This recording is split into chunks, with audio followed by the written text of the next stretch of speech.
How's it going? And welcome to our third part of this week's episode where we will discuss unique games that we have seen. And it's going to be a part 2 of this. We're going to discuss it a lot later on in our games cast. But first, allow me to introduce the two coolest guys I have ever met. To my far left, you have the biggest Zelda fan in the world. If you don't believe me, look at his arm. He's got a tattoo of the Triforce. Ladies and gentlemen, it is Jeremy Bird. What's up, ladies and gentlemen? Stop stroking my arm. Oh, God, this is getting very, very, very disgusting. Okay, and to my left, not my far left, just my left, it is Mr. I'm thinking himself. Wondering. He's wondering. Pete Anderson. Hi. He's so fucking strange. And I have the most fabulous ponytail in the business. And I know it's fabulous because Pete's playing with it. I'm Nicholas De Jesus. And today, like I said, we're talking about unique games. And there are so many unique games, so vast, that we're going to have to split this up into like several episodes, I feel. Pete, why don't you start us off? Am I starting again? All right, never mind. Jeremy, why don't you start us off with your list of unique games or games? I'll scratch it off and I'll hold that for one for you, but I'll start off with Journey. It's a fun game, very different. It's a platformer, but it's like you're going through millions upon millions of sand. You look at the game like on paper and you're like, okay, point A to point B, sand, platforming. You play it, that was a lot of fun. Like, did you guys? I played the demo. I just didn't get behind it. Because it's cool because like literally you can do 2-player and literally what they do is you start from the beginning, your partner starts somewhere else, and somewhere in the middle of the game you two can meet up and continue on the journey together, which I thought was a great concept for it. Now, isn't it like 2 hours or something? 2 to 3, but I just go back to it once in a while. I want to kill him like a couple hours. I hear it's very emotional though. Like oh man, the feels, the heartstrings, dude. But they don't talk. Silent protagonist. I will not get into this argument. The I other feel like I will one, lose. My other was Flower. Literally, I played the demo and I bought the game just because it's like you're a flower floating in the wind. That's basically the whole concept of the game. You can drop down and create new flowers. It's a game you don't see very often. Like, who thought playing as a flower could be so much fun? And just the music. The music is so good in that game. I actually bought the Flower soundtrack. Did you really? Because just watching the trailer, the music was great, and I listened to a little sampling, so I ended up buying it on the PlayStation 3. So it's my soundtrack, and every time I want to relax, you play it, and it's just very nice melody and very calming, soothing. But I never played that game as well. And my third unique, I'm gonna say, is Smash Brothers. Ooh, that's an interesting one. What a concept! Put the Nintendo characters and have them fight against each other. 1999, I saw that commercial where they're in the costume suits, they're skipping together, and all of a sudden Mario trips Yoshi and they just start beating the hell out of each other. Like, I know it's a major franchise, but when that game came out, I was just like... It was unique. Nothing has been I was done. like, holy shit, what is this game? Like, I get to fight as Link and battle Mario? Yeah, you get to take all your Nintendo classics and put them into the same arena and have them battle each other. Duke it out, yep. Yeah, it is a stunning concept. I mean, before that game came out, fighting games had to be created out of raw material. Street Fighter, Mortal Kombat. Even now, you have your Guilty Gears and your King of Fighters, Skullgirls. Like that, all is stuff that's all created out of scratch. Like they just created those characters. They created a background to all these characters and formulated this mythology behind them. Whereas these characters already have mythology. They already have. All you're doing is really just pitting them against each other. Yeah, what attacks work best to take down? Like, does Donkey Kong's hand slap do enough damage to knock Mario into the air, or can Mario backflip out of it and get him with a spin, get him with a drill kick? Just things like that. It was so unique that one of the best fighting games made of all time, PlayStation All-Stars. Oh, God. That's how you don't do things properly. Yeah. That's how you piss on franchises and upset all the fans. That was a joke, guys. I know. Yeah, I hope they know that. If they don't, then they are a new subscriber, and you should be subscribing to this channel. If they announce a second game, I'm gonna be like, you better fix it because it's more broken than Assassin's Creed. Now you were talking about a game that you thought was unique. Would you like to explain it to the audience? Which one? The one that I despise or the one that I love? The one you despise is the first. So the one that I despise that's a very unique game is Dream that I saw at the E3. Yeah. I have no idea what this game is. I have no idea what it's going to be. To me, it looks like a video editor that you're just showcasing for other people to watch your videos. It's definitely unique in the aspect that you legitimately... I don't know what the fuck is going on. In the aspect that it looks like the developers decided to take a program that I'm familiar with. It's called ZBrush. And the concept of this program is instead of building three-dimensional objects out of polygons, you're actually just painting them and sculpting them out of clay inside of the program. So it looks like that's what they're doing, that they're giving you this program called ZBrush inside of a video game format so that then you can create videos. It's probably much more expansive than ZBrush because ZBrush you can only twist and turn and stuff like that. Basically you build sculptures that have a plate below them. I don't know. I have no idea what this game is. I have no idea what it intends to be. I think right now might be just a preliminary view of it, but as far as I can tell, this isn't even a game. And I don't want anything to do with it. And I am a huge fan of Media Molecule because I loved Little Big Planet by far. I just enjoyed it so much. My favorite was when we watched it, and literally you look at us, and you're just like, what the fuck was that? What the fuck are we looking at right now? I'm like, I don't have a clue. But on the other note, to me, Little Big Planet seemed very unique. Yeah, it was a platformer, but it was a platformer where you could actually recreate all those levels if you so choose to. Or make your own. Or you can make your Yeah. own. You could create your own little character, and you could really customize him to the point where even though they gave you costumes, you could take stickers out of your Pop-It menu, and you could just paste them to yourself. So Little Big Planet was a very unique game to me in that it seemed like they were taking the platformer idea and they wanted to play around with it to the point where you didn't just have to play a platformer when you played that game. There was different aspects that you could turn it into. Yeah. It's nice. And Little Big Planet 3 was nice because they gave it an open world feel. Instead of it being level based, like you would go through doors to travel to the next area and then you could go through the door and travel back. It was pretty cool. One of the channels I watched did a playthrough of Little Big Planet 2, and they actually gave, it's for them playing, they each gave their Sackboys character names and traits, and it's just so funny because they were really getting into characters. One of them was a Spanish ninja, one was actually a horse called My Balls, and her name, the girl's like, yeah, and I'd be playing as My Balls. And then they would jump on her back, yeah, I'm riding your balls, just literally playing off these characters and going through the entire story, and I'm just dying for every video just because they like do all these random stuff. Like one of my favorites was one level, one of the guys uses the fist sticker, and he goes, now you're gonna get the fist of judgment. He puts all the character, he's just putting a million fists on the guy, like punch, punch, punch, punch, punch, punch, punch. I'm gonna be like, we can't see, there's so many fists. Excuse me, I guess there's too much fisting going on, and I'm just like, okay, that's how you make a Let's Play funny. I like it. But I love the game. So. My other one that I did really love when I first saw it was God of War. God of War to me was a very unique game. Now, yes, it was coming around. It came out around the time where we were getting a lot of hack and slashers, a lot of melee combat type games like Devil May Cry, Bayonetta, all those games. But God of War. Dante's Inferno. That came out quite a while later. That came out like God of War 3. Yeah. Oh, you made it shit? Thank you. No, it's not shit. You just admitted it was. It wasn't. It was fantastic. That was a fantastic game. God of War to me was something that set the trend outside of these other games because these other games weren't including the concept of these long distance weapons. Yeah. You know, God of War had these chains with swords at the end of them where you can impale a character, bring yourself to him, bring them to you. You could juggle. You could really juggle, but not in the air because Devil May Cry had this air juggling thing.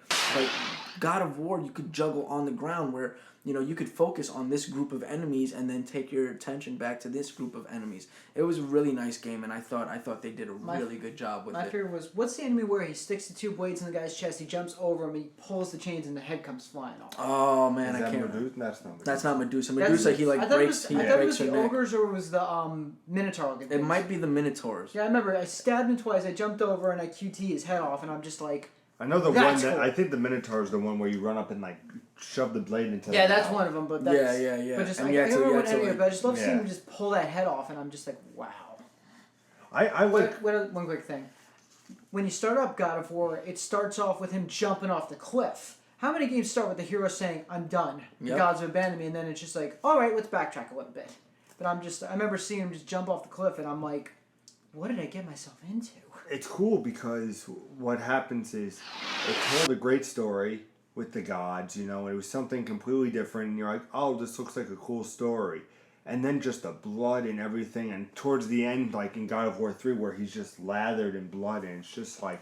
That final boss ending where he brutally beats down Zeus was Yep. just Well, the so reason- graphic and so good. The even way that facing you find out Ares and everything. the way that you find out why he's pale and he has the red serpent Yeah. on Oh, his man. body was just phenomenal. I'm Oh not going my to spoil God. that for anybody, but the way that you find that out, like the story was just so freaking immersive and so what's the word I'm looking for?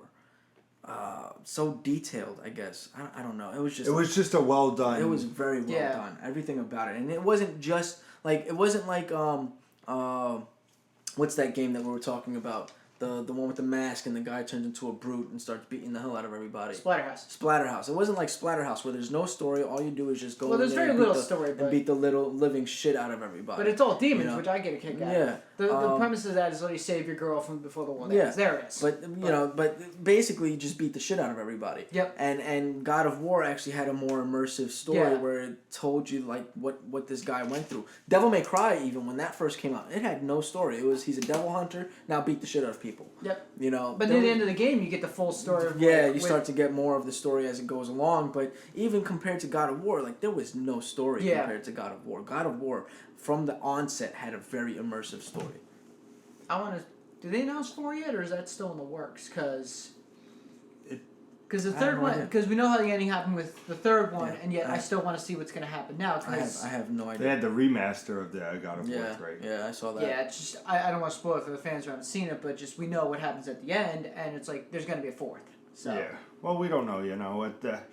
You know what? I want to talk about it, so I have an idea. For the fans who want to listen, what we'll do is, and the fans who don't, we'll clap like that. Listen, I have a crazy concept. If we clap, mute this so you don't hear the spoilers. And then after we're done talking about the spoilers, we'll clap back on so that way the people who didn't want to hear, it's not spoiled for them. But the people who want to hear about the spoilers will be able to hear. You're an absolute idiot. Yep. Why? no spoilers. Let's move on. Get going, bitch. If you like that idea, you should let us know. Because people have been asking. Let me ask you a question. How are they going to hear the clap if it's They'll on mute? see it. They'll see it. We are on video. This isn't our first episode. Then of why are this you podcast. clapping? Why not just say spoiler alert and then whatever? Well, how will they know when You to can write a unmute piece it? of paper. I'm just saying, all right. If they're looking at a video, utilize the fucking video, right? That's what I'm saying. Oh, I want to dance around the screen all day. Now they think that's the signal from you. You right there, buddy? Anyway, continue. It's not an episode unless me and Pete fight. Every time. When it comes to unique games for me, I tend to go with more indie. Limbo. Love Limbo. That just little boy going through, trying to figure out these problems, and that's inside. It's something called like In the Inside or Onto the Inside that's coming out that they're doing as Well Play Dead, which is coming like next year. I can't wait for where it looks like there's a little bit more color, but it's the same mentality. Also, Walking Dead from Telltale. When they first did Telltale Games started, it was such a unique concept Oh, I love that game. where you did a point and click, and you chose people, and if you killed somebody off, they're done. They're not coming back. And you also get the consequences of Yeah. what's the one where it's like you save the son or you save the husband, and then the wife can either side with you or hate you depending on what person you save. I think that was the second episode of Walking Dead You're right. Sorry. where they're at the farm. Yep, that was. But, But I was just like, wow. But it ends up being, and it carries over. There's 5-part episodes. I was talking in the first episode of this. I was playing Game of Thrones, and the 5th episode was good, and then not till the end where there's this big decision, which really is a humongous decision, because you have not to spoil alert. No, I'm not going to give any spoilers, but you go as these two main characters and do different things. And in the end, something happens where you're like, shit, this is going to change the game dramatically. And come the final episode on episode 6, I'm going to be twitching it just because I want people to see how my story turns out. And at the end, what's great is they give you what everybody else does. So when I'm looking, it's like I was 50-50 with everybody because some of these decisions are like, what do you feel like more? In the first Walking Dead, it's like, do you want to save Molly or you want to save Doug? I believe are the two people's names. Duck. Yeah. No. Doug, the adult, the one in the first episode. You're right. The big guy. A lot of people chose the girl, but a lot of them chose the guy. And then you see, it's like, 47.3% went with saving Doug, and it's just like, you never see those people again. And then in the upcoming episodes, some people have different playthrough. You know how unique that was? Where it's like, what happened in yours? Doug is doing this and he left and he's leading bandits into the woods to get supplies. Oh, well, Doug's dead for me. Molly is just whining about how Doug is dead and she had feelings for him. And it has that unique experience where each thing is different. You have PT, which... That was phenomenal. I was so mad when they canceled what the game became. I was so mad at that. You know how rare it is to have PT? I still have it because I refuse to delete it from my console because I'll never get it again. Yep. But it was just that unbelievable, and then Until Dawn that's coming out, I believe this month, where it's like a teenage horror flick. And it's the same thing where I watched a Let's Play and these two guys who I idolize is playing through this game, and then there comes to a final decision where this character's holding her sister. It's like, do you let go of the cliff and you both die? Do you just let her die? And then they end up deciding that they both die. But what happens if she just lets go? It's that unique thing where now with unique games, it's everybody plays something differently. Your actions will be different from others. If you end up, what's a good example? Like I said, in Telltale especially, but some things in Batman, you have decisions in Batman where it kind of says, okay, what kind of way do you go? Do you have it where the Joker fully takes over? Do you not, And it's these mentalities which makes the game unique. You have your journey, your flower, which gives you emotional and when I played the first episode of Walking Dead and you walk into the house for the first time, I literally went to click on the blood on the floor and I saw him slip and fall right on his ass. Like, just as a little piece of comedy, but I had to put the controller down because I'm like, really? You had to put that in the game of all the stupid... I know it doesn't mean a lot for the story, but I was just like... I just started dying just because I thought that was one of the funniest parts. And then when the zombie attacks you and then you slip on the blood again, I'm just like, really, guys? It's just some of these indie games that they're doing. There's a game called... What about Cave... Anybody play Cave Story? No, I've yet... Oh, it's so good. It looks like an old school 8-bit pixelated game, but it's just got such a good, deep story. Yeah. Check it out. It's a lot of fun. You can get it on everything. That's like Apartment. I don't know if you guys have seen anything on Apartment. It's cool. You're in this apartment, obviously. And each apartment, like each door to an apartment is a different story. Like one is about this man losing his family, And it's just like you don't see everything, you hear it. And as you hear things, the picture becomes more detectable. You know what what the word I'm looking for is, but like it's like, and then you find out, oh my God, this woman died. There's another one where they're on a road trip and you're having dialogue how a sister's coming back. These are like unique games that it's just like it takes you out of the hack and slash. Like no offense to God of War, the Super Smash Brothers. They are unique, but it's some unique games that like put you on a journey where you're just like, the first time I played Limbo, I was just like, which you can get free right now on the PlayStation Plus store. Can't wait to replay that. But like I got for the 360, I rebought it for the Xbox One before it came to PS4 because I'm just like, this was a game I would love to relive again. Yeah. And I end up playing it again, and it's just this like immersed experience that not a lot of games can do. And when they do it, like I said, Smash, it's not unique anymore. You know what comes. God of War, you know what comes. Walking Dead in the Telltale series, But to relive that's like that's a topic I want to talk about on the show where if you could go back to any point, which would you want to relive? What game, like where you had no idea about it, just that first time you play it, and that immediate like, oh my god, this is what a game should be. That's like when I played Walking Dead. When I played that demo, and I was like, so many things can happen. You don't know, because your story is different from mine, which is different from mine. You know, and it's just unbelievable, some of these things that happen. Yeah. You know? Yep. And then, like...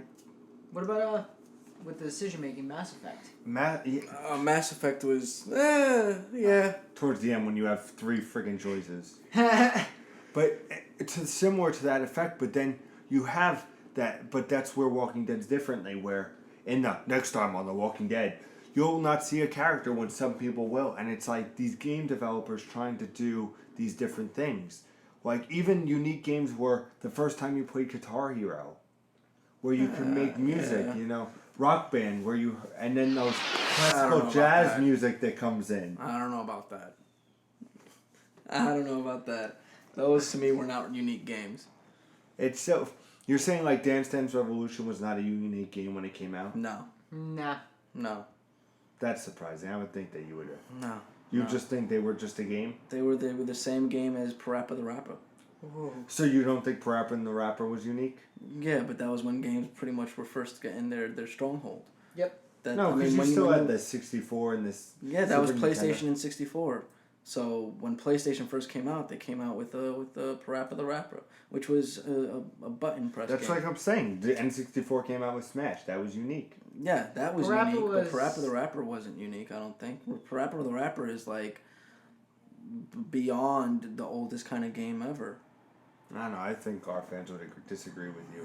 Like they do with many things. 'Cause I'm they always right. never disagree with me. Yeah. Ever. But, Are you done talking about unique games? Because Jesus Christ, do you ever breathe?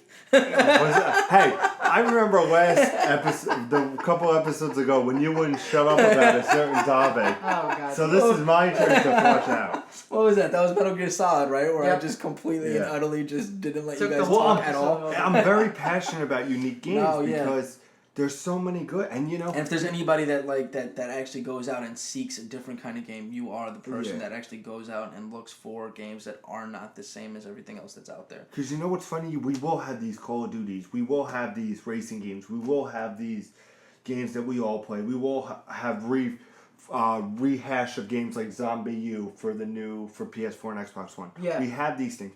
But there's sometimes where under the niche, like Unravel, a unique game that just... Unravel is It's not Spider-Man. unique. Yes, it's a platformer with yarn that he can use to swing. Yeah, but it sounds like Spider-Man to me. It's if his yarn runs out, he dies. So you have to continue to. Oh, that sounds like a health bar. Really? What is someone missing a health bar here? Unravel is unique. I will stand by it. It will be my game of the Visually, it is unique. But gameplay wise, I don't foresee know. We'll see when it comes out. Yeah, which will be the best goddamn game of the year. It won't. Not in my book. It was my personal E3 choice. I know it was, and I have the slightest feeling that Pete is gonna come back and just like with a frown on his face, like, and try to defend Unravel just because he doesn't want to be wrong. I don't know who won. The E3? fans believe that it was Sony. As far as I know, the fans believe it was Sony. So I don't know who won E3. I know Nintendo was the runner-up. I know that Nick was wrong. Sony's gonna blow every. They've been so quiet. The fans believe that Sony was the winner. On a sidebar, remember early in Improv Gaming's life cycle, when we used to always talk about South Park: The Stick of Truth? Every episode. Yeah, every episode. And now it feels like every episode is Call of Duty, Assassin's Creed. We got freaking. And who was the winner of E3? And who was the winner of E3? Running into the. Well, enough with all that jazz. It's about time for all this jazz. Am I right? Boom. That was corny as hell. That was pretty good. I like that. I see Jeremy liked it. So 2 out of 3. Go fuck yourself. The millions of fans agree with me. Be sure to like and subscribe to our channel. www.youtube.com/improvgaming. You didn't do that in the beginning of the video. You realize that? I was so happy when you did it last week, and then you didn't do it. I'm so sorry. And I was just like, Stop, bitch. Also, Feel free to follow us on YouTube and Instagram at improv_gaming. You can also like us on Facebook at improv gaming, space between the two words. And you can email us at improvgamers@gmail.com. You can also catch all three of us on Twitch. We got IPG Jaybird over here. We've got Improv Pete. Cap. God damn it. Wow. Improv Cap on over here, and then Improv Cot over here. Pending. What's your Improv Pete? Is That's it Twitter? my Twitter. Oh, that's his Twitter. All right, and then the Twitter is Jimmy Poison 450, Improv Pete, and Prof. Are you Cot. sure it's not Improv Cat? I'm kind of sure. Shut I'm not entirely sure. Once we get in another fight. Oh, it's gonna be full on warfare. Which reminds me that for our 20th episode, you've seen me and Pete fight, you've seen me and Jeremy fight. But our 20th episode, it will be a showdown between Pete and Jay Bird. They are going to be debating the Majora's Mask, Zelda. Pete is all against it, and Jay Bird, of course, the biggest Zelda fan in the world, is all for Majora's Mask. So stay tuned on our 20th episode. That's going to be next week, where they'll have their showdown. And as always, game on.